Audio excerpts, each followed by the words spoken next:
past few Sundays, I have been offering you a beautiful envelope. And on that envelope was your name inscribed in beautiful calligraphy. It was an invitation.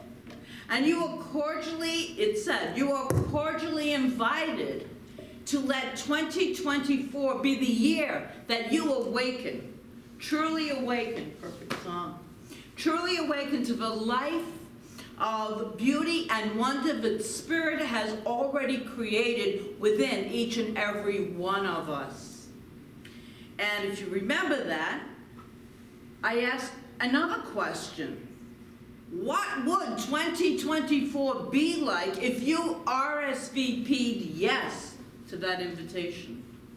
Yes, yes.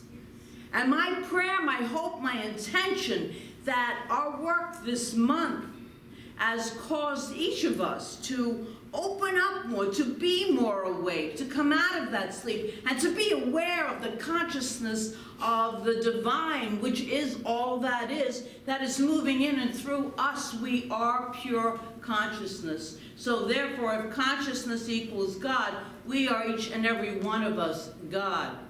Each one of us. You can say that. I am God. It's so powerful to really realize that. So this morning, we're going to drill down a little bit deeper, and we're going to take that question and we're going to ask, what would life be like in 2024 if we stayed fully awake and fully present, even in the middle of a wake, not a wake, you know what I mean, a wake, like happens in the water. That was pretty funny. How many boating people are here? No one. Oh, good. Thank you. You are. You have a boat in your front yard. Okay. I love a boat. Oh, good. All right. We have some boating people here. This is very good. So I love to be on a boat, a speedboat, sailboat. I like to be on the water, not in the water, but on the water. And many of you might water ski. So that goes with this analogy today, if you do water ski. So when you are skiing, and in the middle of a wake, things being fairly calm right in where you are. Well, let me do that again. Okay, so you're skiing, right? Because I don't water ski, so you know this. But a lot of people do. And in the middle of a wake, it's very calm. The water can be roiling on both sides. But in the center, there is a calmness. And that wake can be quite treacherous if you are not sailing through it fully awake. So today we're going to use that experience. That's enough with the boating, but we're going to use this, this experience because it's a really great metaphor for how important it is to stay awake and present when life presents to you lots of challenges, lots of awake. The wake, I'm not going to do this. A wake of challenges, okay? You're not awake, you're asleep during these challenges. But for us today, we want to learn how to stay awake in the middle of these sometimes unpleasant experiences, because here's what I believe. I believe that each and every one of us not only has the honor, but the privilege of being awake to this infinite good that is the truth of our being. And we need to really claim that, to step into that, to embrace that, and to let that guide us. I absolutely 100% believe that the highest good is always unfolding in our lives, even in the midst of wakes, even in the midst of lots of human challenges. At times we can feel like we are living in a weight of pain, of upset, of those challenges I spoke of that just seem to appear out of nowhere. And some people might be feeling it right now. We all go in and out of these things. In those times, we might just want to pull the covers over our head and not get out of bed, to stay asleep, because it's easier. But in the long run, it's really not. The true beauty and the true wonder and the true awe, in fact, miracles come when we stay awake even in the middle of what looks like chaos and such pain to us. But that thing in us stays awake. That thing is our divine self, that pure consciousness.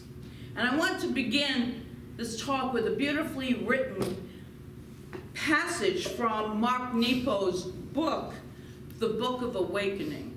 This is a little long, but I think it will lead us into this whole area of staying awake and connecting with the already present divinity within us, the God self within us. He writes this: I don't know if it is human nature or the way of life on earth, but we seldom become all of who we are until we are forced into it. Some say that something in us rises to the occasion, that there is an Ernest Holmes, Hemingway calls it grace under pressure. And that comes forth, this is still Mark Nepo, in most of us when challenged. Others say this talk of grace is merely a way to rationalize hard times and painful experiences, a way to put a good face on a tragedy. Yet beneath it all, the talk of tragedy and grace, I have come to believe, he says, that we are destined to be opened by the living of our days, and whether we like it or not, whether we choose to participate or not, we will, in time, every one of us, wear the deeper part of who we are as a new skin. And he continues, either by erosion from without or by shedding from within, and often both. We are forced to live more authentically.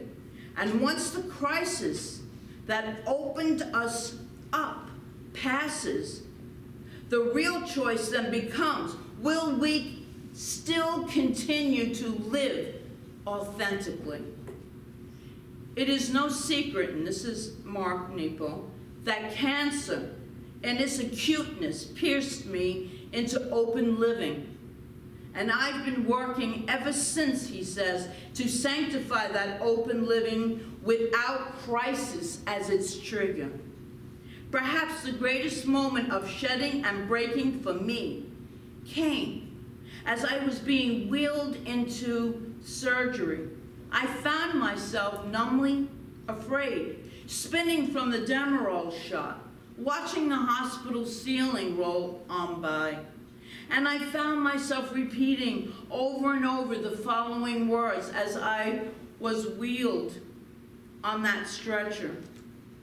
And the words were, death pushed me to the edge, nowhere to back off, and to the shame of my fears. I danced with abandon on his face. I never danced as free, and death backed off. The way dark backs off a sudden burst of a flame. Now there's nothing left but to keep dancing. It is the way I would have chosen had I been born 3 times as brave. We are often called further into experience than we would like to go. But it is in this extra leap that lands us in the vibrant center of what it means to be alive. That is a lot of words. It's a very powerful concept. And it is really inspiring us in the middle of what feels like such pain and such chaos in our life to stay fully awake and aware that we are so much more than we could ever imagine. And today, I want to give you a This is a really simple, not so simple for me, personal example of what it means to land in that vibrant center of being alive. And so it's a personal story. So last July, a lot of you have heard bits of this, I picked up my grandsons. I was going to take them to the movies, and we were seeing Mission Impossible, right? Little did I know at the time that that would be the perfect name for this movie that I would never see. It became impossible because it was very dark in the movie theater. And I used the railing to guide me and to pull me up the steps, to keep pulling me up. And so we're going up the steps because I have to sit at the tallest, the highest place in the movie theater. And there became this 3-foot gap, space, that didn't have a railing. It was very dark in the movie theater. The lights weren't on. And so I grabbed onto that space. When you grab onto a space and you've been pulling yourself up, you go back. So I went backwards down the stairs. And I just laid there and, just checked my body. I knew I was in pain. I knew it was a bad fall. But I had to just be in that moment, scanning my body. I was in a lot of pain. I got up very slowly, thinking that my spine was fractured again, or my ribs. And I worked so hard to get my spine strong, because I've had these challenges with it. And it was getting stronger and stronger, and I was so proud of it. And then I fell back on it. So I slowly got up and very slowly walked to a bench in the hallway, where I had the right of mind to call my son, pick up my grandsons, and tell the movie staff that were all around me, offering me tickets and giving me money for the popcorn and stuff. And I had the wherewithal to ask them to call for an ambulance. So as I'm laying there, and I'm sitting there now on the bench, and I'm going through in my mind I have this appointment to do, I have this to do, I got to get ready for when you talk, I can't miss this, I can't miss that. I was going on a road trip in 4 days. I had to be well, and here I am thinking I broke everything in my body. But everything was spinning. Talk about being in a wake. It was all spinning. And at the same time, I also know that everything happens for a reason. Everything in life. I don't know what the reason was. I still don't know what that reason was. But I know something in that was for my highest good. I might never know, but I believe that. And that's the belief you want to hold in your state of awakeness. So I sat there, though, and I was so angry at myself. More than the pain, I was angry that I had fallen. So we went over 2 weeks ago the 4 stages of consciousness that Michael Beckwith has described quite a few years ago now. And I was in the why me stage, which is the victim stage. Because I'm laying there and I was so mad. I was mad at me. I was mad at the stupid movie theater who designed a railing and put spaces in it. Yeah. So I'm all of those things. And I realize that life just happens anyway. Anyone else? Life just happens. We don't plan these things. We'll always have our turmoils. We'll always have our ups, our downs, our falls. The important thing is to get up and to keep moving ahead as best we can, even in the middle of the most looking like, at that time, atrocious situation. And I know everybody has gone through different situations in life that they could never have foreseen. I know that. And we get through it. We get through it. When you hit a wake in life, and your mind starts to spin out of control with the what ifs and the oh no's and all that craziness.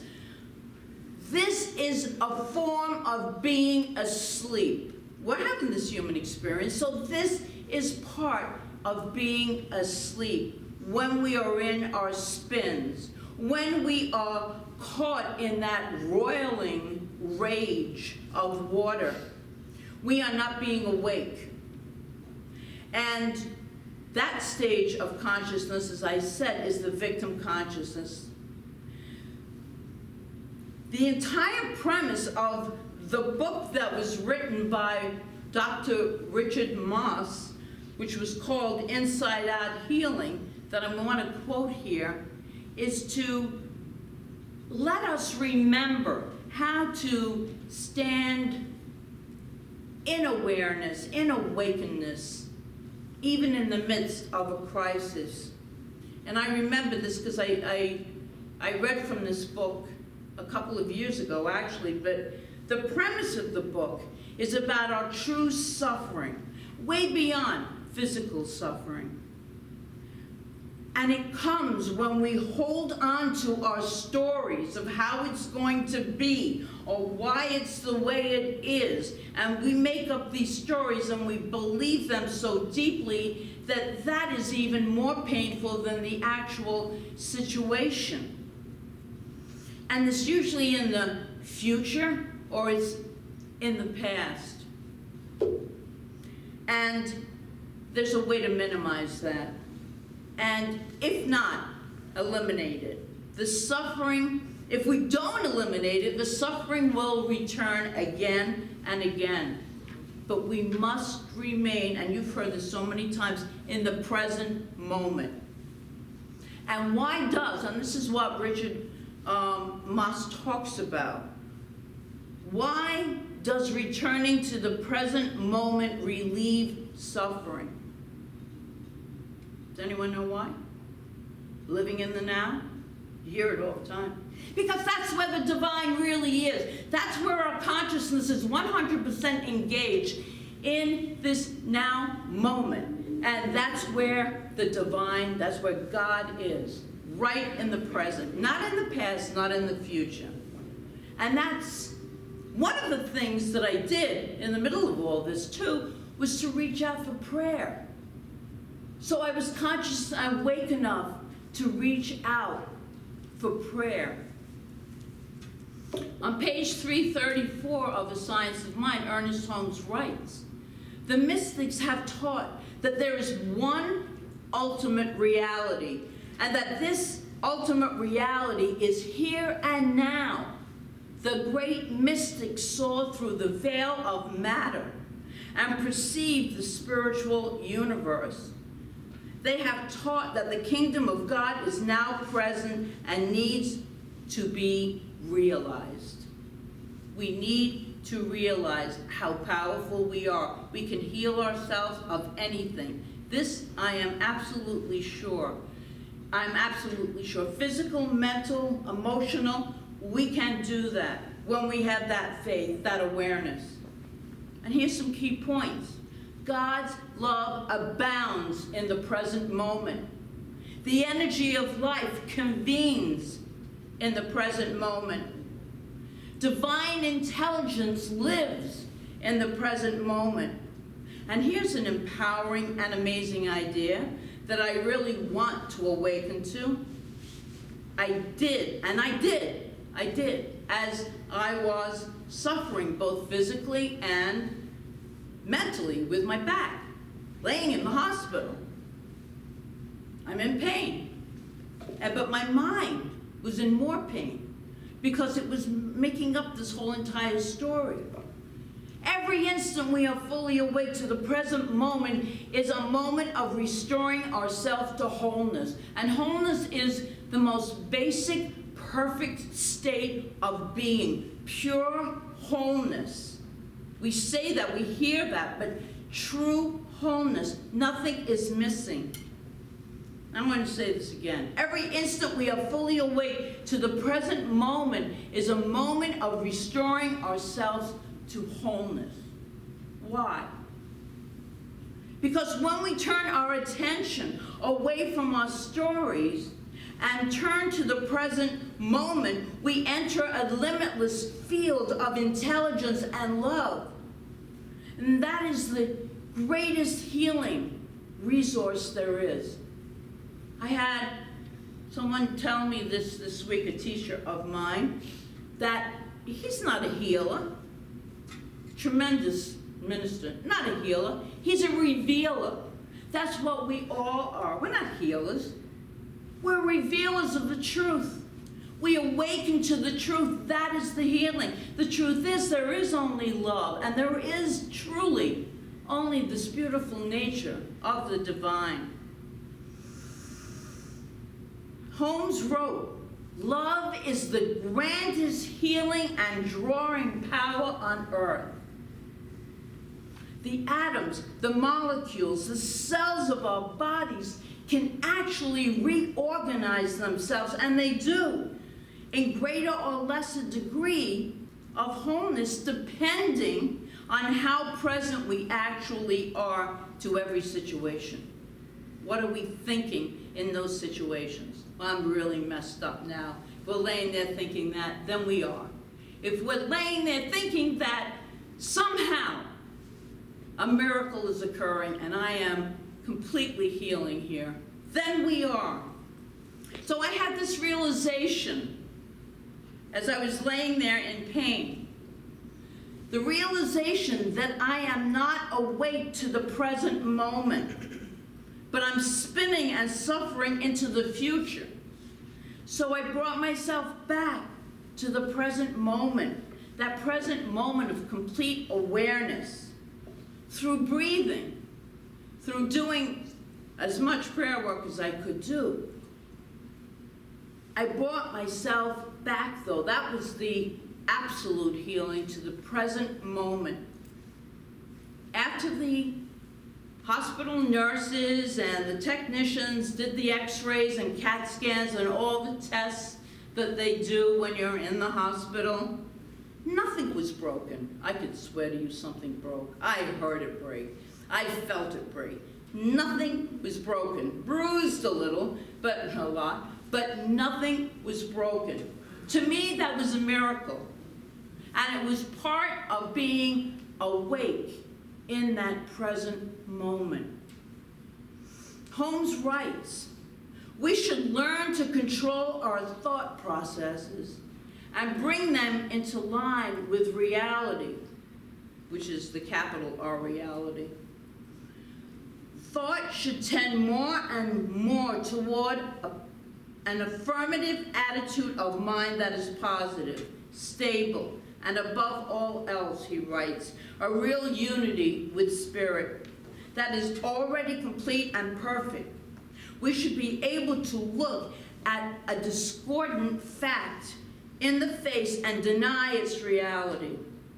We should be able to look at a wrong condition with the knowledge that we can change it.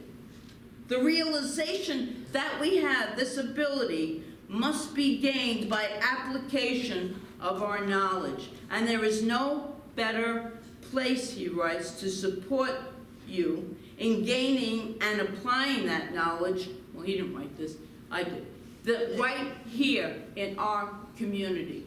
We meet here once a week, but we're in touch. We're in touch through consciousness all of the time. Everything we learn here is to support us in gaining that awareness that we are so much more than we could ever realize, and that all things are possible, because now we are living in the now and we are awake and aware. This community that happens here will help us further that awareness and that awakenedness, if it's a word. Your participation in this community makes a huge difference in each and every one of our individual awakenings. One person wakes up, it can help the rest of us. We all, that's why it's so important to be in community. We help each other awaken, consciously or subconsciously. I heard an analogy, very short analogy once, about the power of community that helps us wake up. Imagine this, that you are at a summer camp and a whole bunch of you are sharing a room, one cabin, and you all have to be up by 6:30 in the morning. Activities are about to begin at that time. You are in charge of waking everyone up in that cabin. So you set your alarm, on your phone of course, to go off at 6:30. Now when you wake up, you were in this deep sleep. You were in the middle of a beautiful dream. So you're really not awake. You're barely awake. But you're awake a little. And more awake than everyone else who is still sleeping. So you stumble around waking everyone up. That's your job. Everyone is awake. The point of that little story is that you don't have to be fully awake in order to help someone else wake up. You just have to be a little bit aware, a little bit awake. We talk about this spirituality. It is so much more when we live it. To make it truly effective, to really live this spirituality in such ways that we can have control over our lives, even in the midst of chaos. We can be filled with clarity. We're often called to go deeper into most experiences than we would even like to, but that's part of this human life that we are living. But that's what makes us take that extra leap, especially when we're awake. We take that extra leap and it never goes away. That beautiful unfolding of that vibrant center of who we are is awakened. It's awakened. And you have to ask yourself with this invitation for 2024, are you being called to be in that awakened state right now? Would you like to go further into experience than even you might not really want to go further into it so that you can experience a true relationship with your own divinity? I invite each and every one of us. We all getting this? Yeah. Yes. I want to invite each and every one of us to be in that awakened state in the present moment. It's the only place you can be awake. You can't be awake any other time. More and more as we go about this new year. I got this great feeling about this year of 2024. And that's an intuitive feeling that this is going to be a really great year. I don't know what that means to everyone. I have no idea, but I have this feeling that more of us are awakening, more of us are staying present, more of us are really diving into our spirituality and our relationship in that spiritual realm.